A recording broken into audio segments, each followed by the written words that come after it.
বিখ্যাত সাহিত্যিক বুদ্ধদেব গুহর জন্মদিনে আমি পাঠ করছি বুদ্ধদেব গুহর লেখা কয়েকটি অমূল্য লাইন।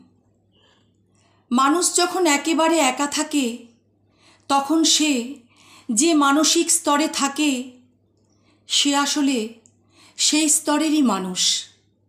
অর্থাৎ যে মানুষ একা হলেই ঈশ্বর চিন্তা করেন সে ধার্মিক, যে প্রেমিকার কথা ভাবে সে প্রেমিক, যে ছেলে মেয়ে স্ত্রীর কথা ভাবে সে সংসারী, যে খাওয়া দাওয়ার কথা ভাবে সে পেটুক, টাকার চিন্তা যে করে সে বৈষয়িক, যে বলাৎকারের কথা ভাবে সে বলাৎকারী, আর যদি কেউ লেখক হবার কথা ভাবে সে লেখকই।